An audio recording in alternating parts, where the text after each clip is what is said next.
Up too. We're live. We are live. Welcome to the live stream. Thank you so much to Ryan and Alli for giving us their time. 8 o'clock in the morning over there. So thank you so much. I hope you've got the coffee ready and drinking. Do you have coffee? Tiny coffee. This is my favorite thing. I made Alli a coffee, but I love these little like double espresso shots in the morning. Yeah, gets me going. That because we can't get a good flat white over here, so yeah, I have to make do with what I can get. You have to go to like a real coffee shop to get one. I've heard it's hard to find good coffee over there. Like I think Australia is known for being like coffee snobs, and are snobs. we have like pretty good coffee over here. I can say out of every country we've been to, Australia has the best coffee.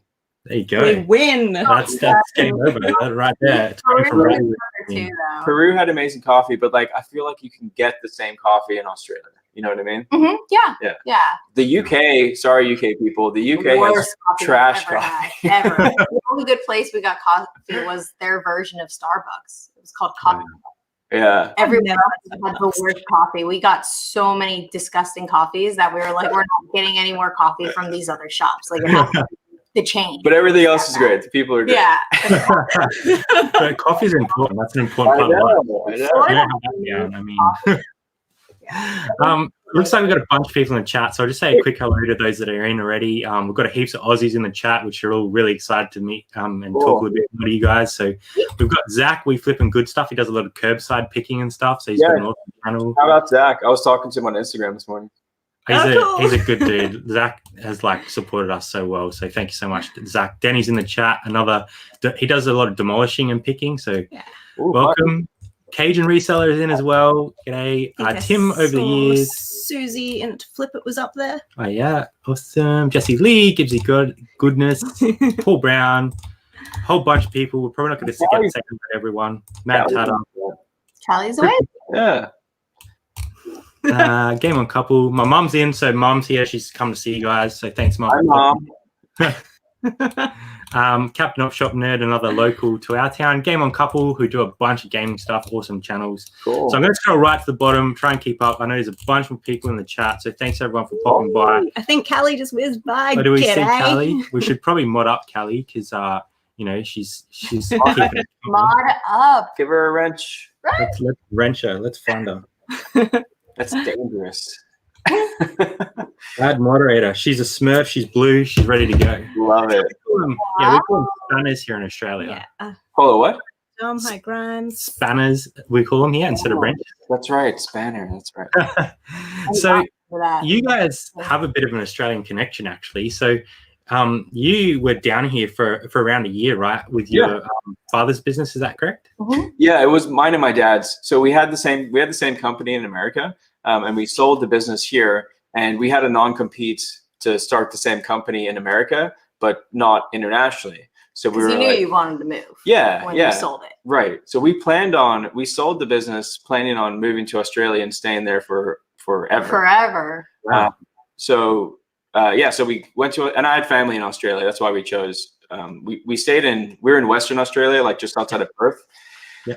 So we were there for almost a year, and we started the same business, and it was SEO, so search engine optimization company. Yeah. And it was honestly very cool because we kind of brought, with like that kind of stuff, like SEO, we brought in new techniques from America that Australia just wasn't doing yet. So Australia was behind about. We're always behind. We're like 5 years behind you guys. Like our research community is probably 5 years behind where you guys are at.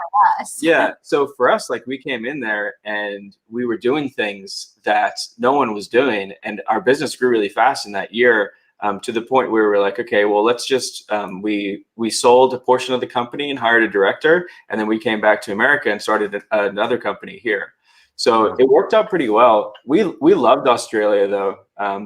There were things that just didn't work out for us in Perth. I wish we had stayed, in other places, but Perth was just a tad slow for us. Yeah. And the real estate was so expensive. It's very expensive. Oh, yeah. Big mining area over WA. And yeah, it's like, it's kind of the forgotten part of Australia. There's a couple in the chat that actually live in WA. We've got Thrift.me, he's from WA. Also, Aussie VH Thrifter, who's just dropped in. If you guys haven't seen this guy, you have to check him out. He's hilarious. He's so funny. Yeah, we actually lived in Mandra. Mhm. Yeah. Yep. Yeah, he's down that way. So yeah, it's awesome to have you guys on. And yeah, one of the questions I did want to ask you is, which you kind of answered, what are the biggest differences between living in Australia and living in America? Like, what did you guys notice the most when you were here? The most? I think that people in Australia are much nicer. In Florida. People in Florida aren't the best. True. But Okay, if that's you're true. friendly, Certain parts of America. I haven't had any. I mean, I feel like lately in the last year, people have been a lot friendlier Sure. than in the past. Sure. So maybe people are going out of their way to be polite and nice. Right, maybe. No, yeah. I would say, so the thing that I noticed the most was in Australia, and this is coming from like a business side because I've owned businesses in both countries. Very different. Taxes are insane in Australia, Oh, right? Yeah. We were paying like 52% tax. It was a lot through our business. But you can actually see where the money's going in Australia. That's what I like about it. Like the parks are really nice. Everything's well taken care of. The healthcare, everything was like, you could see where it was going. In America, we don't pay as much tax. We still pay a lot of tax, but it's tough to see where it's going. So that was the thing I liked about Australia, liked and didn't like about What I thought was interesting, in WA at least, everybody, they really had this like attitude towards people who were businessy and worked hard and made money. But if you worked at the mines and made a lot of money, that was okay. Yeah. yeah, that's all right. It was very different for us to see that. And we didn't realize, but a lot of people, they would just like drop out of school early. Mm-hmm. Our version of a GED and just go work in the mines and make a ton of money. So we crazy money in the mines. Yeah. And so all of our friends in Australia were like explaining the imbalance of that. And it was just very different. But I think that was just unique to WA. They said the East Somewhat. There's some mining towns like Queensland and Northern Territory and stuff, and that sort of happens in those areas as well, which is it's an odd like perspective, I think. Ben and Jasmin, Ben's popped in. We should probably give him a spanner as well, otherwise he might get mad. I'm glad he survived the shoe sniffing incident. Yeah, Gosh, Ben, crazy man. I don't understand. is he laid up today after that or what? That's Oh, and the biggest difference is we don't have utes over here. Oh, you have trucks, right? Yeah, we have Tesla trucks. Tesla trucks. Which is so weird because I feel like utes would do really well in America because it's like a El Camino. I mean, it's like a new El Camino. Everyone, like, well, not everyone, but like a good portion of the population have a ute in the family, and it's like, so you just chuck stuff in the back of your driveway, you don't even care. Like, it doesn't matter if it smashes the sides. It's just like. It's like an Aussie icon, I guess, the ute. So. Yeah. You know, another thing that was very different about Australia than America, if we hung out with a group of people, right? Because I made all those Australian friends, the girls would separate and the guys would separate completely, like 50-50. It wouldn't be like a mixture or like one guy with the girls or two girls with the guys. It was girls and guys. And I never noticed that. Yeah. And at our like friends gatherings, we're a mix of people. Like we stand in groups of friends. It doesn't matter male or female at all. And over there it was like 50-50. Girls here, boys here. Wow. What? Really strange, but that might be unique to WA also. I don't know. UK either? I didn't know that. I've never noticed it, but it could be a thing. We're going to be watching now. No utes in the UK either, says the Mad Tutter. So no utes over there. Guys, get on the ute bandwagon. UK's got really small roads though. They need that's true. The roads are very small. Oh really? The big US style pickup trucks starting to appear more here. Wow. How do you they are coming across like all the Dodges and stuff. You start seeing them here and like the big Ford F-250s. And you notice them because it's like really? So much bigger. So much bigger. Like 350s and 450s here. It's insane. I wonder, there's probably a business in exporting trucks from America to Australia. We had a friend that would do the same thing with boats. He would go and buy boats were so expensive in Australia. He would go buy them in like California for like 20 grand and then take them back to Australia and sell them for like 100. It's crazy. New business venture. There we go. Yeah, have to hit you up on the international trade and work it out. You trade. So I guess when you guys came into the reselling, well, especially on YouTube. So I looked back at 3 years and 6 months. What was your vision when you first started? Did you ever envision that you guys would get to where you are now? No, not at all. I mean, we literally started YouTube to document what we were doing. Like, we just wanted to be able to look back and see where we came from. That's how Ryan sold it to me. Yeah, and then the other thing was like we obviously wanted to help people not make the same mistakes that we were making. But also for me anyway, it was like a creative outlet. So I always loved watching just like regular YouTube vloggers like Casey Neistat, Peter McKinnon, people like that. I never watched any resellers. I didn't know that YouTube reselling or resellers on YouTube, I didn't know it was a thing until like a year of being on YouTube. Wow. So I did it to... Because we knew it was a very niche market, right? So that in itself was... Yeah. We didn't think that it could grow. So I wanted to get on YouTube to like learn a new thing, kind of have a way to be creative, and that's why we started YouTube. Yeah. And now look, now you've got 136,000 plus subs. And you cracked 1,000 people live a few months back. So I know we did it twice. We did it twice. Twice, yeah. That's insane. It was crazy. It's we were freaking out. Lives, YouTube Live doesn't freak me out until after the live show, and then I sit back and I'm like, you're in a room with 1,000 people speaking in front of 1,000 people. Think about that. It's insane. No, I won't think about that. we just did a interview with eBay at the eBay event, and there were like 200 people there, and the room was full, and it was intimidating. So 1,000 people. That's why you can't think about it when you're live. Oh no, I'm thinking about it. It's okay, we don't get 1,000. No, it's actually we're safe here on our little channel. Where everyone, it's really hard to like for you guys to see all the questions in the chat because there's just so much flowing through. So if you guys have questions for Ralli Roots, this is a perfect opportunity because we've only got 60. Yeah. So your questions are probably going to be seen. So this is your time. Drop them in. So you had a question for Alli about like starting YouTube, hey? Yeah, so I've seen a few times, Alli, that you mentioned that you weren't quite on board with the YouTube right at the start, but now you're just like so comfortable. At what point did you kind of start to get comfortable, and do you now enjoy it? I enjoy it. Just a weird normal. I'm trying to think when I started to get comfortable. I think in the beginning, it was awkward whenever we had a camera in our faces, but it was a little camera, so it was okay. And we used your phone as well, so that wasn't too big of a deal.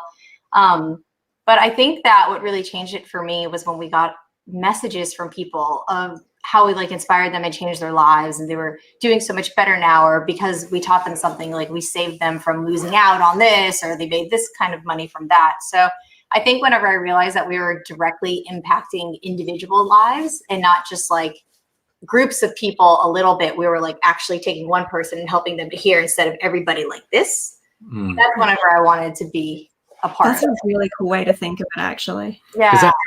That's something like you sort of struggle with in the beginning. You're like, I don't want to be on YouTube. I don't want to like. Why are you filming me?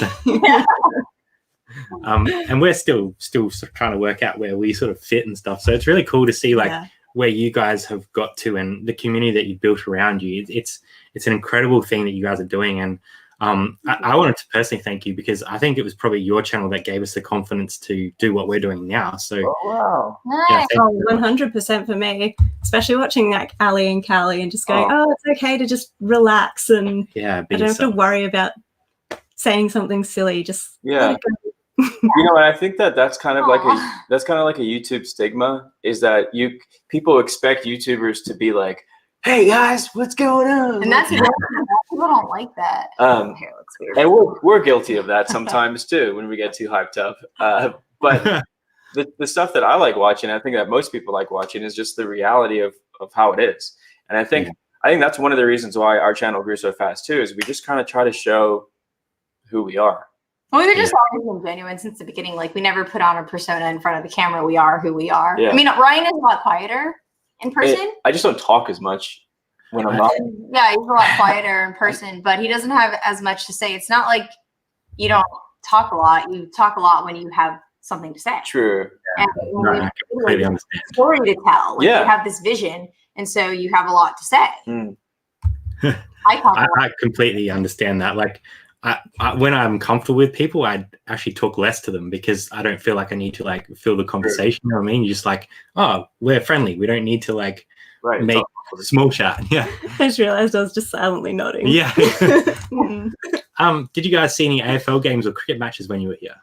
No. Yeah, yes, we did. We went to a footy game, to a footy match. Oh, with, that's AFL. Just with- kidding. Yeah, AFL.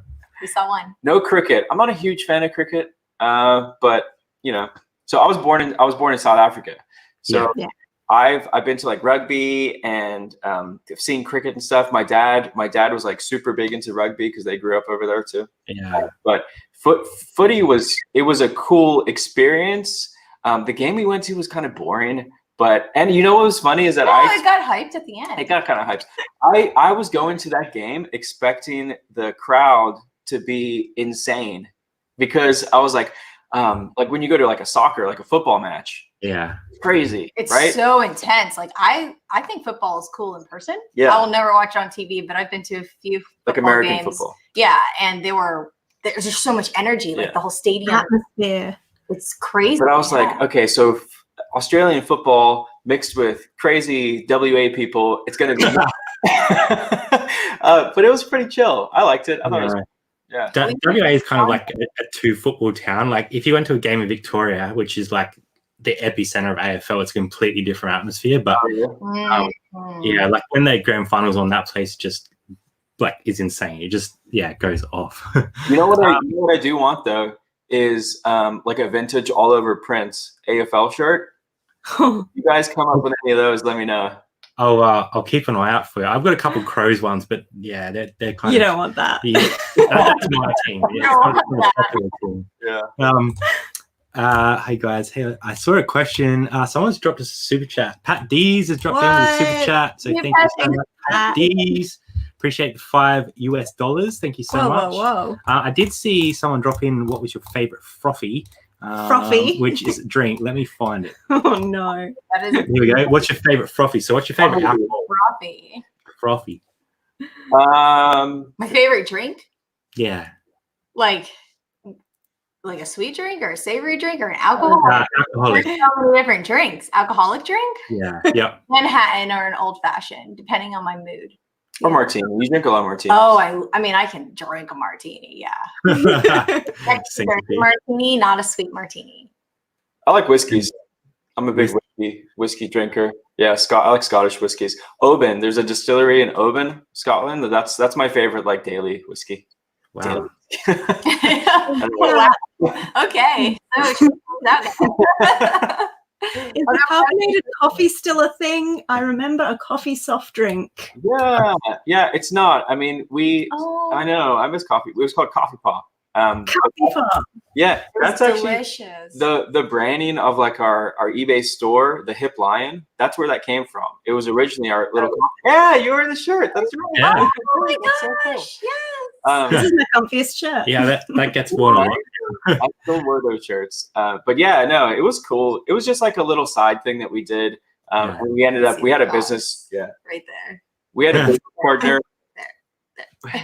We used to go to like little like flea markets and stuff. And it was a cool concept because we were the only people, we would keg it. So we would brew the coffee and put it in beer kegs. And then at the events, we would serve it out of the kegs, like tap it into cups and sell it for like $5 a cup at events. Wow. So it was really You've had quite a lot of like adventures, like business adventures. And I will touch on that in a minute. I just want to say thanks to Zach for the $14.99 super chat. Ryan and Alli were the reselling channel that got me serious into reselling. I love them since.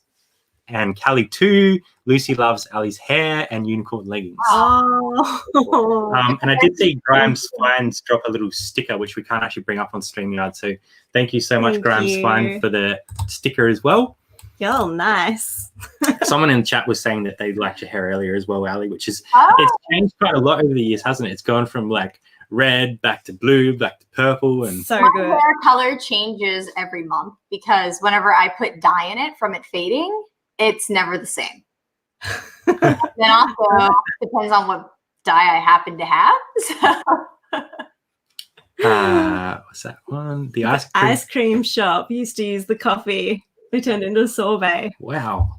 I see all the businesses coming together. So yeah, so in terms of like all your businesses, like what pushed you into reselling, and do you think it's going to be something that you do forever now that you're in it? Like, is it the future? I think we'll always resell in some aspect. Reselling changes so often throughout the years that I think that as we go, we'll probably change what we're selling and how we're selling it, but we'll always sell whatever it is, whatever we're investing in.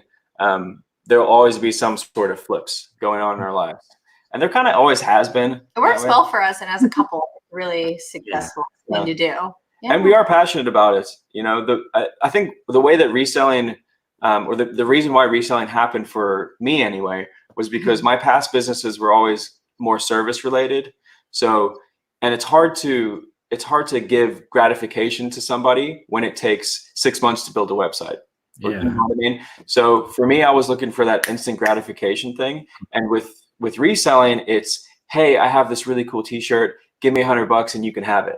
Yeah. And then you have it, you know what I mean? And the customer is happy. So we were looking for that kind of instant gratification thing. So that's awesome. But we love it. I love hearing how people like got into reselling. Like everyone's journey is so different of how they got there, but once they're there, like it opens so many doors. And like we're still working full-time jobs, but like it gives us a skill that we're hoping to turn into a full-time business in the future. Awesome. So it just, and especially in these hard times when you lose your job and stuff like that, at least you have that on the side as a backup, which is I'm actually in my last 2 weeks of work, so I'm technically unemployed. Yeah, and then the business might be picking up that wage. So. We'll see what happens. Thanks everyone again for coming along tonight. If you do have some further questions, please drop them in. Yeah, definitely. We'll try and keep up with them as well. I don't even know what I want to ask next. I'm so overwhelmed. Shane asked about our ranch. He said, do you think we'll use it for courses or large once-a-month flea market or trade sale? I didn't even see. Yeah, so we're still kind of deciding exactly how public we want to make the new ranch, just because we have to be somewhat careful, but we have good security and all that stuff. We just want to make sure that if we put on an event, we're not like being too open. Yeah, not like throwing the barn doors open and let everyone pick through your stock. Yeah, exactly. We could lock the doors, but it would have to be in winter. The event, the large warehouse isn't air conditioned. There's enough place for parking, so it would have to be dry so that your cars don't sink in the mud, no one gets stuck. But other than that, I mean, we could. We just don't know if we want to yet. We'll see.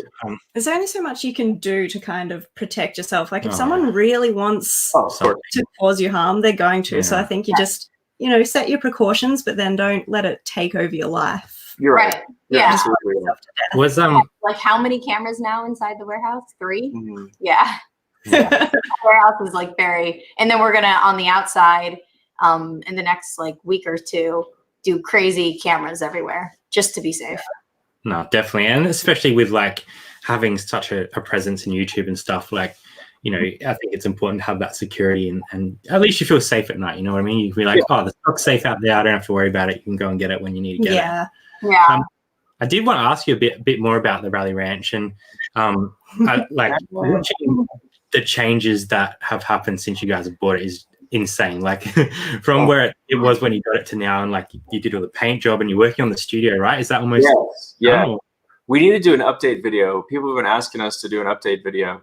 But yeah, I mean, so much has changed already, and we've only been in there a couple months. But it's going to be really, really cool. The studio is being worked on right now. We're gonna like completely build out. We're gonna have like a little podcast studio probably, and then a full on like camera studio. It's gonna be great. For me, it's gonna be great because when I used to film in our old warehouse, there were like semi trucks. What do you call semi trucks? Semi trucks. Yeah. Funny. Of all the words that we say, the same. Yeah.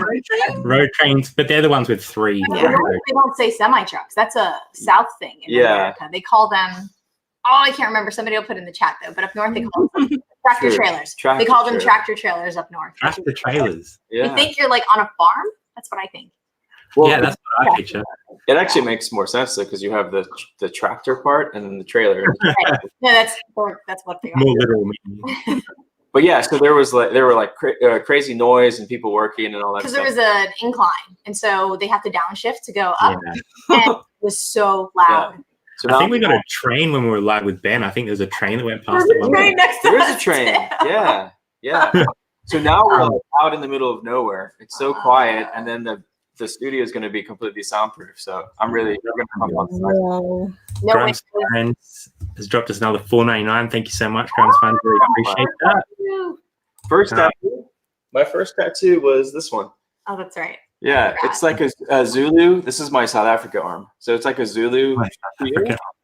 Yeah, and then it's got the South African flag colors in it. But man, this tattoo is, how old am I? Almost 32. I got it when I was 18. So wow, that's an old tattoo. I should probably get it touched up. Still looking pretty good. We did all right. And in terms of like actually purchasing the Ralli Ranch, was that like the scariest thing you've ever done? Like, was that really hard to like lay out that much money?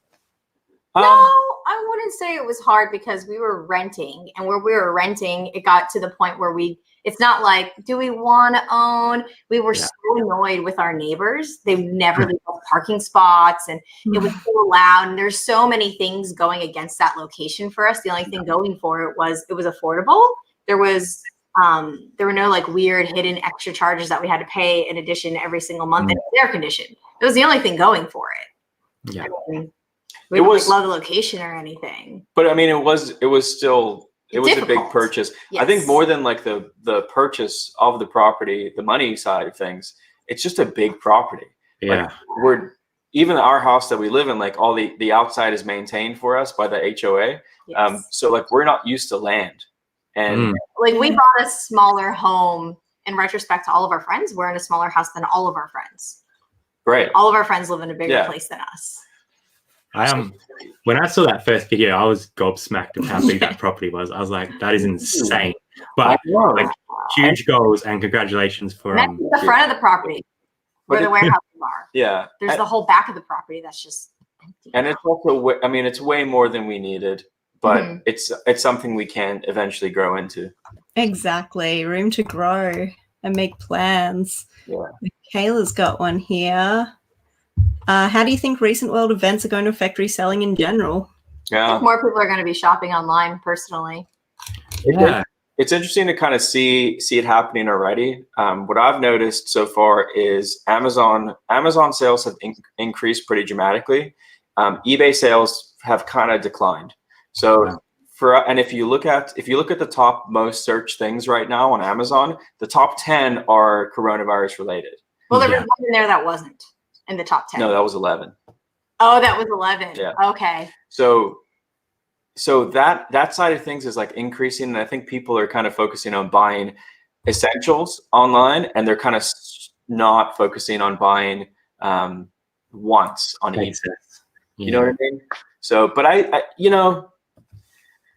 have hope. I think it's being played up a little bit more. It's just like a hurricane. It's the same reaction people do, but worldwide instead of obviously Florida. It's good to be safe, wash your hands and stuff, but I think hoarding 200 packs of toilet paper isn't the right move. And buying a bunch of we shouldn't have.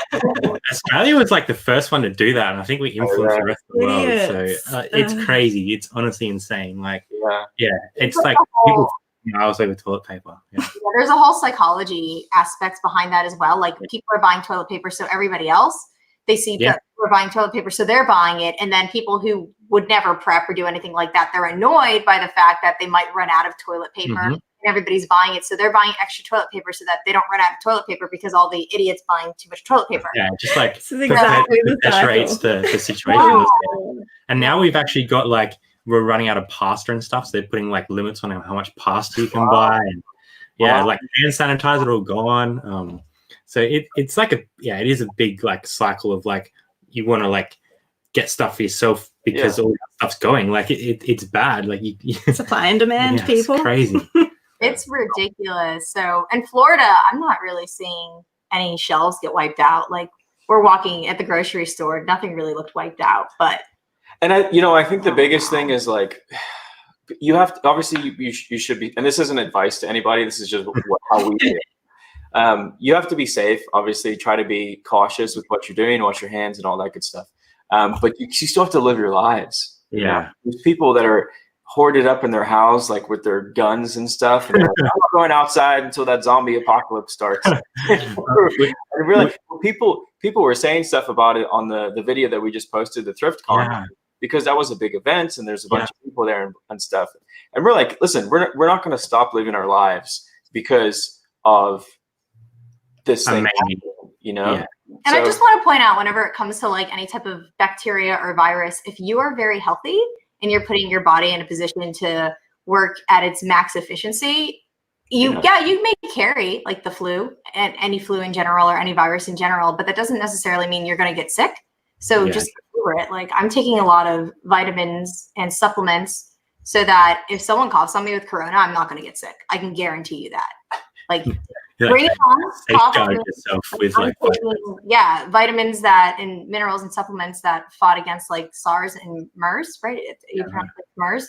So, I mean, I'll be fine. And that's what's annoying is people are freaking out and spraying, Lysol on their kids. It's hilarious. But if you just like make your body strong inside and healthy, you're going to be fine. And I don't understand why the government's not pushing it. Probably because it's not FDA approved. But take supplements, people, and get over it. I'll give that advice in a second as well. Thrift.me has dropped us $2.99 super chat. Thank you so much. And I also saw one from Denny somewhere along the line here. We need a new mouse. Yeah, our mouse is not going great. Love your work, Ralli Roots team, to our crew, and everyone in the rock and chat. Stay healthy out there, peeps. Thank you, Denny. Really appreciate it. Thanks for coming. Thanks everyone that's popped in tonight. It's really awesome to see everyone in the chat. And do you mean here in Australia, like, we are such a small community still, and like people like yourself, I guess, provide us hope that there's a future in this game. So it can be done. Yeah, I had a lot of messages in the last couple of days that were like, "Oh, we're really excited to have Ralli Roots in Australia." So, thanks for coming and joining us. We need to come back over there. Yeah, it's just a long journey. Yeah, I have a New Zealand passport, so we get like reciprocity in Australia. Just come on over. It'll be fine. We've got toilet paper, but we don't have much. You have to bring your own toilet paper and your own hand wash. But apart from that, we got you covered. Going back to like how big you can make reselling, though, I think that's the coolest thing about this business is that I think that for 90% of people, being a full-time reseller is not the right move. Mm-hmm. But I think it's so cool that people can make some extra money on the side and be a reseller. For the 10%, probably less, for the 5% of us that want to take it to the next level and want to make it a full-time business, it's cool that you can do it. Mm-hmm. It's not easy. It's a hard job, but it's totally possible to do it. But it's also cool that you can make an extra couple bucks a month, Yeah, what's cool about reselling is if you educate yourself and you put in the work, you're going to get back what you put in directly will affect your own pockets, which is awesome. And you guys have like taken it to another level. Like you've got the mentorship, which you like lift other people up and help them like make their own money. So, and that's grown. Yeah. Do you guys want to talk about mentorship? Like, was that the goal at the start? Was just to be able to help other people and empower other people and give them your knowledge? We were also like really careful about doing that because we never wanted to be one of the resellers that's like, buy our course. We don't like that. We don't like that. We don't like selling to our audience. The only reason we even did it is because so many people asked us, like, will you mentor us? For so long. And people kept sending us messages like, will you privately mentor me? Yeah. And we just kept saying like, no, because we don't have something put in place where we could legitimately mentor you properly, and then finally you gave in. You're like, all right, and then we'll only open it up for a select group of people, and it won't be online. They'll get direct email access to me, and I'll help them. Yeah. So we were and I'll try to make it as affordable as we possibly can, because doing the mentoring does take us away from our core business, which is research. I can definitely see like the amount of effort you guys put into it, and every time that you put something out, like the feedback that you guys get and you share is always positive. Like, I think that's a true testament to the effort you guys put in and the value that you guys are providing. So, I think it's amazing. Like, for those people, that could be the difference between them being able to afford to like live ongoing and not like having that extra money. So, and the other thing is like, you don't have to pay anybody for mentoring. You don't have to pay anybody for a course. We did it without one. You can do it without one too. We have so much information now on YouTube, and there's so much information on resale. Everything's out there on YouTube. It just takes time to find it and know who to listen to as well. Yeah. Yeah. So you guys have like packaged it all up and given it to someone. And like I like to think that we're a pretty trustworthy source because we're not living, or I mean, it makes us good money, but we're not just making videos to sell a course. Like we make more money from reselling. And we take breaks for months from mentoring and then build our business, focus on the business, build it right back up, make sure that we're like very, very relevant, right? Being relevant that month is important because the month before things change, and being relevant throughout the year is important because seasonally things will change. That comments. Burgundy says, one day I aspire to look as swole as Ryan. Swole. I do want to ask you guys about your current meat diet because you guys are on the meat diet, right? Oh yeah, the carnivore diet. Yes. How's that going? Tell us more. Good. We're like 33. This is our 33rd day, I think, into it. Yeah. We did it for a month initially because we wanted to kind of re-kickstart into healthiness. Because you're less inclined to eat bad things, and I haven't wanted to eat bad things. Wow. We kind of went hard in the holiday season and got pudgy. Yeah. We're okay. I ever weighed, and I was so bloated, and none of my clothes like fit comfortably, and I was so bloated. Like being bloated is the worst feeling ever. You just feel like a stuffed sausage and stuff. Like I just uncomfortable. And I have a leaner athletic build, even though I'm not athletic. It's just like my body type. Yeah. And I, in the first 4 days on the carnivore diet, lost 7 pounds of water weight. Crazy. Water weight. Yeah. That was just water weight. Now that we're at 30 days, you didn't continue to lose that much weight. No, I only lost like maybe 2 pounds, probably of fat in the whole time we've done it. But the first 4 days, you just lose water weight. And that's how bloated I was. I'm 10 pounds down in 30 days. It's good. Yeah. Good for me. And I'm playing between the 9 and 10 pound mark still. So we're going to try to go to 60 days, but I'm introducing other foods. Like I'm going to do pickled vegetables, and then next week I'm going to have like a couple of veggies here and there. And once a week I'll have like fruit and yogurt. It's definitely, I don't think it's something we're going to do super long term. We're just trying to get back into healthy eating. But not eat bad long term. I don't think it's sustainable long term because it's purely protein. You know what I mean? Like it's not even keto. It's a variation of, it's literally just meat. So and eggs. I mean, we're trying not to eat only red meat, but we're eating like, eggs and salmon and shrimp and some other stuff as well. Chicken. And better quality. Like if we can afford organic of a version of the meat, then we will buy that. But yes, I'm still having my morning espressos. Loud. And so Joe Rogan did it, and he had wine, and we were drinking wine, but I haven't really wanted wine in the last 2 weeks. Yeah. Maybe on the weekends we'll have a couple of drinks with friends, but I think it's a crack. Kara's saying she just ate half an adult-sized pie for dinner. Nice. Man, Kara lives in our area, and we go thrifting with her quite a lot. She's one of our good friends. So. I miss pies so much. Meat pies. Oh, I miss them. You can't get them. Pies, Jesters. Do you guys have Jesters on the east side? Jesters. Nope, you don't. And so in WA, that was the chain for pies, and they had delicious pies. Okay, I haven't heard of that one before. No, so we do have like Villies and all those like Balfours and stuff. Mrs. Max. And Mrs. Max. Callie's World says she's on a carb diet. Hey, me too. What we used to do though is we were replacing mashed potatoes with cauliflower. So we were making our version of shepherd's pie, but with cauliflower. And that was amazing. And if you replace something, I mean, I wasn't too keen on mashed potatoes anyways. I have to be in the mood for them because when I had my wisdom teeth removed, I had a dry pocket and I could only eat mashed potatoes. Yeah, the Aussie VHS Thrifter. He's in Western Australia. Yeah. Yep.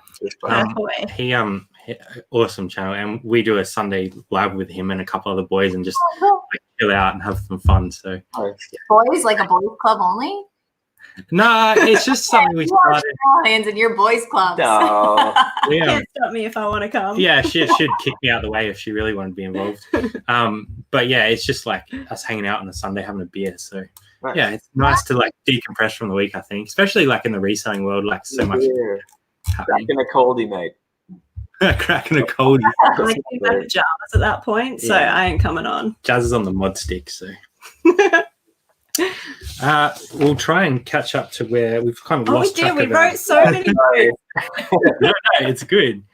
So have you done? Ben and Callie, obviously we've chatted to them before, and they were amazing people. How much do those guys bring to your business? Like, obviously they're a huge part of your business. Massive. We're so lucky to have them. Like, we wouldn't be able to do half of what we do without them, because they allow us to, get They some give free us the time freedom to make YouTube videos, to help mentor people. So they're a huge part of the business. If we didn't have Ben and Callie, we would probably put out like one video a month, because we would have to be at the warehouse every single day doing what we have to. We would be a lot. Yeah, we would be spread pretty thin. Yeah. They're massive. Because we have 1 day handling time. Yeah, we're doing the same at the moment, which means like super late packing, because we have to get it out when we go to work the next day. So You wake up in the morning and someone bought something at 11:30 the night before, and I'm like packing it up before I run to work. what was your favorite Jester's pie? Ooh, I love the steak and pepper pie. I think that was in the top. There were so many good ones, but that's probably in my top 2. I don't remember my favorite of all of the choices. You like anymore. the kidney cheese one or something like that. There were so many good pies. All the pies. All of them. We have so many good pies. Great. Now I'm hungry. I've been eating only meat for 30 days, guys. It's starting to drool here. We'll have to get off the pies. Spam pie. I don't know about that one. I do have an eBay question. Yeah, go on. I wanted to ask, since I saw a couple of pickers caught up with you at the, what were they called? eBay up front? eBay up front, yeah. Ever since then, it's been niggling at me. If you could each change one thing about eBay, what would you change? Oh. There's a lot of little things I would change. But a big thing? I mean, I can answer. Yeah, go ahead. You answer. The main thing I would change right now would be, if I was eBay, this is what I would do. I would dump as much money as I possibly could into the mobile app and making it as easy as possible to list something. That's what I would do. That'd be nice. Yeah, and getting that younger generation involved, like, because, yeah, like the Depop's and stuff like that, it's sort of taking over that younger generation. They don't even know what eBay is. We're a bit more closed off in Australia. Like, Amazon is like tiny for us, and we don't have Grailed. Well, we have Grailed, but it's like tiny, and we don't have access to like Poshmark and Mercari and stuff. So eBay is like is our only real viable platform in Australia, like Gumtree and that. But we whinge about it a lot. Yeah, it's interesting to see like all those like different platforms over there in America. You guys obviously sell on Amazon as well, but do you think you'll ever move into like Poshmark and Mercari and stuff like that as well? I think that no. I think that not until there's a really easy way to cross post that we don't have to manage. Yeah, I know a lot of people do it, but those other platforms take work. The same thing happened because we used to be 100% eBay. When we went from eBay to adding Amazon, your eBay business suffers while you build Amazon. And I think the same thing, people get in these situations where they're not focused enough, and they're putting 10% of their time into 10 different applications. And I think that's a mistake. I think it's better to focus. So for us, it's like this: eBay and Amazon make up 90% plus of e-commerce. So why would we not focus mainly on those two? Why would we go to another application when that's where that's where people are shopping? So it's a smart business model. Like you worked out where the most sales are happening, and you're focusing on that. Like, I didn't realize that was 90%. If it changed in future, like, I'm sure you guys would switch up the model. Like, if Postcard started overtaking eBay and eBay became like irrelevant, then you're going to move to whatever the new. That's reselling. You have to adapt. And I think that if eBay doesn't change things for the better, I think that could totally happen. I told in 2018, I told who was the Devin. Devin was the CEO back then. I was like, listen, you guys should have bought out Poshmark years ago. That was a huge mistake. Now they don't want to sell anything to you guys, and the same thing happened with Amazon. Amazon overtook eBay, And Amazon started as this, tiny little company, and now they're way bigger than eBay. And also, another reason why we won't be selling on other platforms is because we have YouTube, and that takes up a lot of our time, and mentoring takes up a lot of our time, and then we do wholesaling as well. That takes up a lot of our time. So we just don't have the time and energy to have the lives we want to also do those other apps. Yeah, it's a big commitment to, especially like Poshmark, where you have to like show ones like you have to share and share. Like we don't have here, so we don't. We don't know what that means. We've heard it on so many channels. It's like a big burden on your time. So if you're already succeeding, why would you? Yeah. That being said, it's totally doable though. Like we know there's another couple that focuses on. They focus on shoes, 100% on shoes. Renzi, I think is the name. They're not on eBay at all. They sell on only Poshmark and Macari and I think Depop. Poshmark shoes do so well on Poshmark. But they're killing it. Yeah. So that's I've seen a bit of their stuff, and they like focus so hard on shoes. It's pretty cool to see someone like niche down and still be able to make bank essentially, like cover the bills and be ahead of the game. This is what we do, and we do it well. Yeah. I'm not sure that would. Like we don't have Rosses and TJ Maxes and stuff like that. So I'm not sure that it would be possible here in Australia to niche down that much because we don't have the market to sell to as well. Sustain it. So yeah, do you think reselling in America is flooded, or do you think there's still room for everyone to, make money there? I think there's still a lot of room. I think again, going back to adapting to the marketplace, thrift stores have raised their prices a lot. Yeah. There's you kind of have to figure out other avenues to source.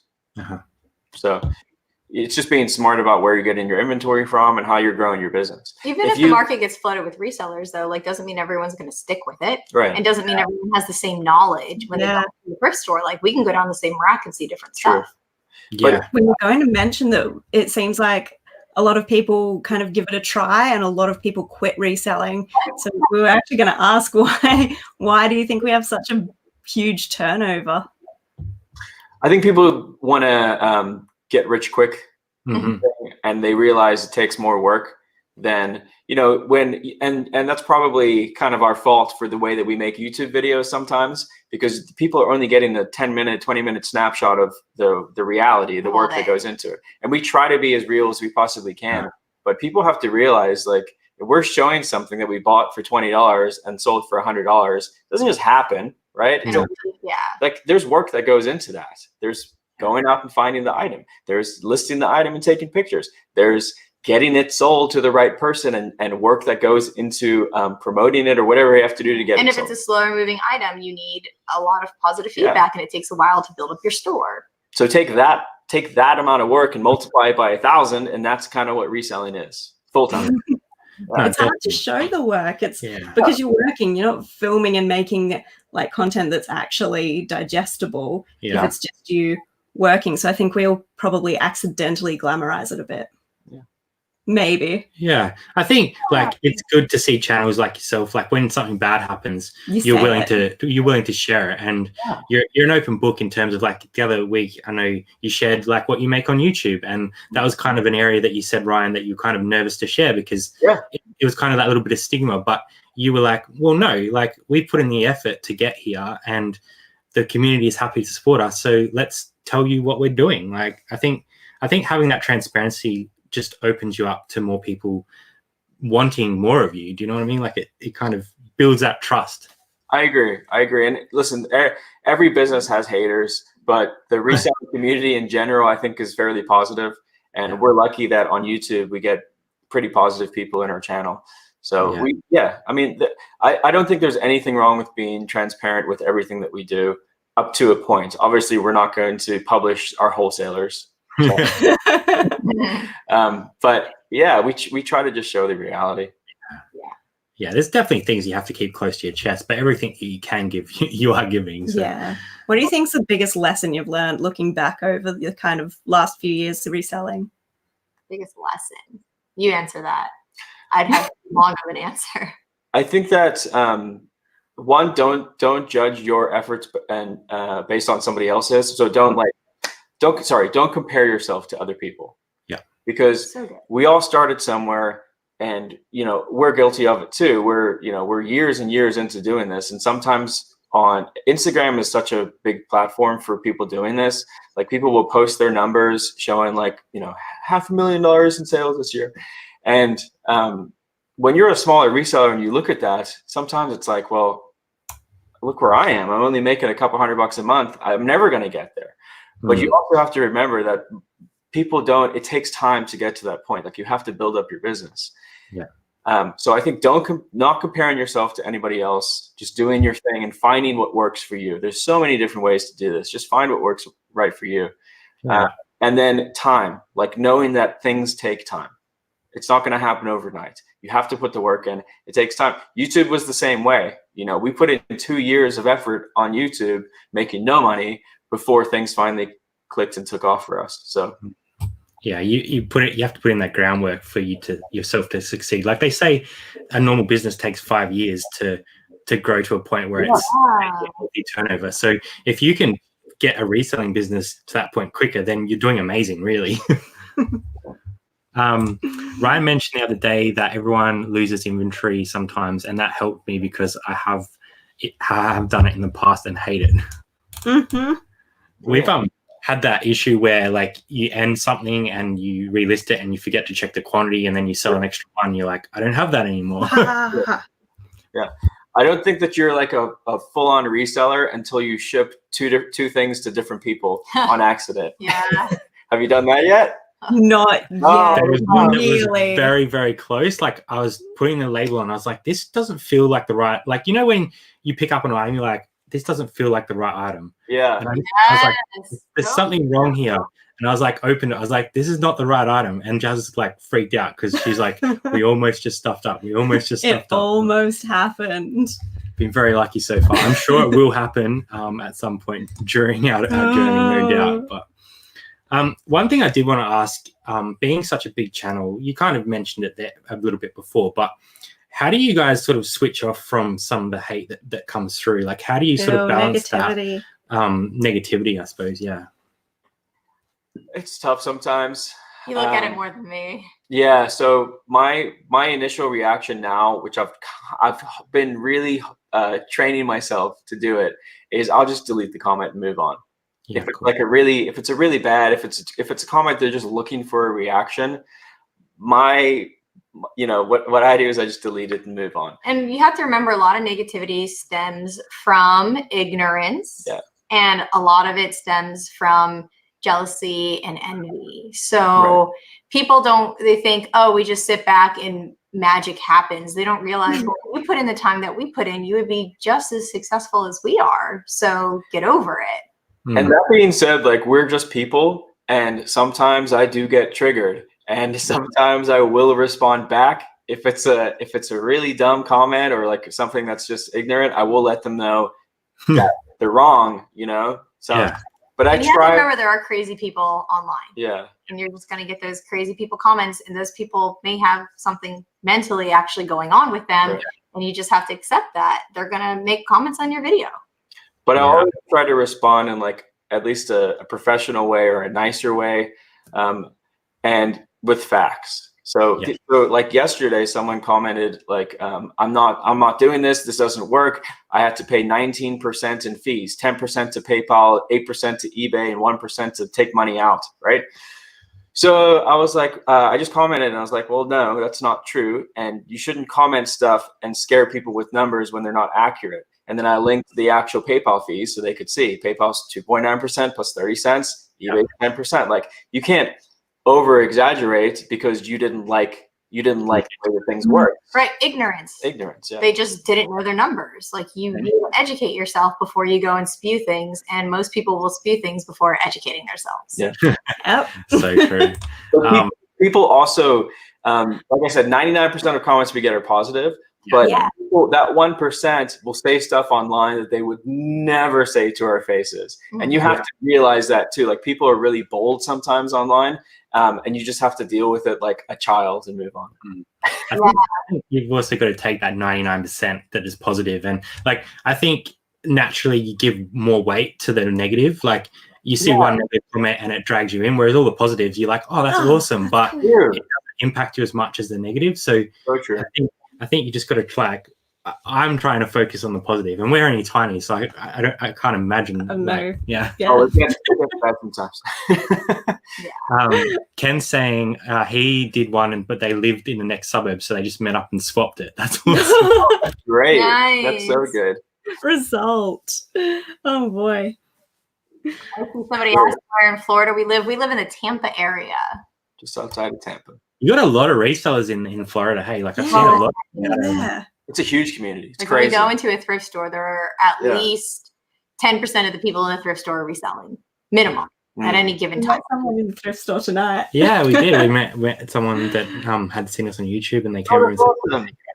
and it's so weird because, like, as I said, we're so small, but it's nice when people come up to you and, you know, they might not comment on your video or something, but they're like, oh, like, we like what you're doing. It's really cool. Like, you know, okay, I'm gonna make another one. and that's the positive of it. Like that, again, it's like that person is getting something out of what you or anyone else is doing. So. Yeah, and they say, thank you for your videos. They've really helped me. We love it. That means so much to me. And they're like, I just wanted to let you know, thank you. Yeah. And that's the best for me. That's everything. Yeah. Georgina, can't wait. Thrift Florida. Let us know, Georgina, because we'll all go at the same time and converge on Florida. They won't know what to do. There's some good stuff here. Florida has good weather. So you guys just went to ThriftCon, right? And Jazzy sort of had a question about ThriftCon. What'd you get? I can show you. So Ben actually has my favorite piece that I got, which was sorry. Loud noises. It was a Sailor Moon t-shirt. Oh, so cool. I saw a lady wearing a Sailor Moon shirt today, and I was like, almost tempted. I was like, I wonder if she would sell it to me. You can't do that. It was like that, she wasn't wearing it. Do it. But yeah, that shirt is really, really cool. It's actually in the video. You see me like hold it up in the video. Let me grab the other two shirts. I saw that like over eBay prices for the items that I liked and wanted. So I was like, I'll just wait until I find thrifting. There was so much like cool stuff there. Like I had it on at work and I had it in my ear and I was trying to watch it, but not at the same time, so I didn't get in trouble. Gotta do your job. But it was like just seeing some of that fire. I was like so like keen to comment, but I was just like, I just can't. Like I'm gonna get in trouble. Yeah. Careful, my pen's open. Okay. Yeah. So here's the two that I got to add to my collection. Oh, I'm bringing it full screen so people can see. There we go. Oh wow. So that's the awesome. Grateful Dead Statue of Liberty one. Wow. That's so cool. Super sweet. So I'm trying to the Grateful Dead stuff. I'm trying to collect the bigger bear prints. I love them. So I got that one, and then I got this one. Oh yeah. Parachuting bears. Wow. I love the parachuting bears. Yeah. Yes, look at them all. Oh, that's so good. That's awesome. I just love it. I mean, I'm not like a huge Grateful Dead music fan. I think the music's all right, but I think that vintage T-shirts, they had the best all over prints. Well, and they also had a lot of like what are they called? The deadheads following them around and making art, right? That represented like Grateful Dead and was similar to the licensed art and whatnot. And that's, I think, the coolest thing and aspect of Grateful Dead was all of the deadheads making Grateful Dead paraphernalia. That's they're the only band that I know that had that uniqueness. Bingo. That's just a few things. I didn't. I went to trade, so that's what I traded for. I didn't buy anything. So yeah, I thought it went pretty well. It looked amazing. Rob has just said that's a bingo. So we've got this little bit of a game going on down here at the moment where a whole bunch of people like submitted items that we all had to find over the year, and we're playing like thrift bingo. So Dead Teed was actually one of the items that we have to find on the thrift bingo. It's going to be very hard. Nice. And Retro Rescuers put two like impossible ones in there, of course. So they put like this Tommy Hilfiger Game Boy. Yeah, which was only made. Oh yeah, no, I've seen that before. What? I've seen that Game Boy one time, and it was at a vintage store. So Wow. We'll just have to like fly overseas to get it. Yeah. But we're all on the lookout for bingo items. So what's on the list? It's good. It's good fun because you look. You can get involved. Looks like we've got more people dropping. We're almost at an hour, guys. So we don't want to keep you guys too long because we know that you guys are real busy and still early in the morning there. So yeah, we're just our day. We stole your sleep in. Yeah, sorry. Well, you guys are in the future, so let us know how the future is. Everything's okay? Here at the It's moment, alright. apart from the loo paper shortage, There's we're doing a all right. crisis, but They actually a whole bunch of Bidets, vet- guys. Oh my gosh, I know. Invest in a bidet. The fact that people aren't buying bidets is weird. Yeah. Callie's got to get ready for work. Ah, Thank you for coming, Callie. might get like a late notice or something. Yeah, we don't want your boss to be mad at you. Thanks, Callie, for coming. We really appreciate it. So we will sort of wrap it up and give you guys your day back. But we did want to thank you sincerely for popping on us as a tiny little channel and Our being tiny so channel. supportive of our community. And you guys committed greatly to the charity auction that we did. So thank you so much for getting involved with that. Yeah. It did make a huge difference for all the people that rocked up and got involved with it. So thanks for being a part of that. I just want to say too, like that was one of the most inspiring things I've ever been a part of. You guys are amazing for doing that. Like and it just shows what can be done when people get together, because I don't think that we could have raised that much money if we did it on our channel, but you guys put in the effort, put in the work, and it's just amazing. Like you raised $12,000? How much? $12,000 in the end, yeah. Which crazy. What a the whole community was insane. Yeah, you guys should be so proud that you did that. That's really cool. I was stoked with like Dwayne's effort to keep that going for 7 hours, like auctioning for that long. He killed it. Oh my gosh, yeah, what a trooper. Every time you ask him, like, do you need a break? He's like, it's like, no, I've got this covered. I'll have a shot though. I had to send him some Aussie food to give him some thanks for that because he just put in so much effort. So I sent him a little care package over. So we did have 2 crowdsourced questions that we want to tick off before we head off. So these are just typical Aussie questions. They're a little bit funny. These are the most Aussie questions. So Look Mom I'm Hustling, which is another great Aussie channel that you guys should check out if you get a chance. They've asked, what is the max length you'll accept for your short shorts, Ryan? Oh, what a good question. 3.5 inches. No, not that. I'll go 5.5. 5.5 inches is about my max. More and shorter. Jazz is writing that down in case we find any. 5.5. You gotta get them bad boys out. Ryan will wear 4-inch inseam. It was funny though because like I actually kind of like fit in more in Australia because the guys over there wear a lot of tank top shorts. You guys have the best tanks. Oh yeah, there. Which by the way, if you guys can get me some tank tops, that would be awesome. I'll keep an eye out. Send me what you want and I'll keep an eye out for it. Hard to find vintage over here. Yeah, but, we don't get the vintage, but we'll try. We've got a £10 super chat from Dave M, the car boot picker. So thanks so much for that. Thank you.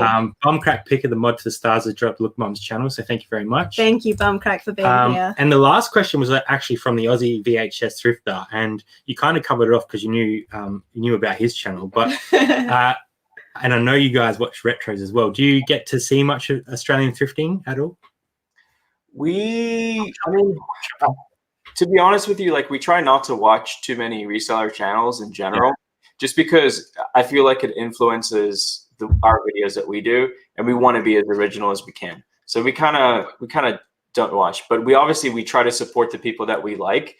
And to be honest, the Australian reseller community is great. Like we love you guys. It's just the passion around the community in Australia. I mean, pretty much any community in Australia, you guys just get really passionate about it. So even like with this show, it was so cool on Instagram to see all the people reposting that was happening. I thought that was cool. Yeah, I don't watch resellers because that's what we do for a living. I don't watch reselling, so it's weird for me to watch other people do the same thing that I do for a living. Like if you're an engineer, you don't watch engineering videos, So I don't. But like VHS is hilarious, so we watch them, and retro, they're just the greatest people. They're so next level, hey. Yeah. I always look at what they're doing on Instagram because they're hilarious. Yeah, we're hoping to meet up with them in July if everything goes well. So their humor is so good. There's a lot of stuff that because we've made ours so family friendly, that we can't do. Yeah. But if you guys you could see that we're We are Yeah. people. They definitely push the envelope, and it's awesome because that's who they are. Yeah. It's amazing. I love what they do. So, and yeah, Mitch has always been kind to us. So, Mitch and Aaron. So, yeah. Well, yeah. Thanks again for coming on tonight. We really appreciate you taking time. I know that you guys are smash busy all the time. So, thank you so much for taking time out of your morning and getting up early to spend time with us. Oh yeah. Over here in Australia. I know the community was really looking forward to seeing you guys and getting to know you a bit better over here in Australia. So. Not only thank you from us, but thank you from the whole community for spending time with us. And thanks everyone in the chat. Thanks everyone for coming and all the super chats. We really appreciate it. I'm sure. 0. Oh, see a puppy. Wow. Yeah, and thanks from us too. Thank you for having us on your channel. Thanks for everybody being in the chat. And we wish everybody good health. Stay safe out there. And thanks for being so positive and supportive. Yeah. And be healthy, guys. Like, go work out, eat healthy, make good choices. All right, guys, we'll end the broadcast. You guys can stick around for a little bit and we'll say goodbye. But yeah, thanks everyone for coming in, and we'll catch you next time on the next live stream. Sweet. Bye. Yeah.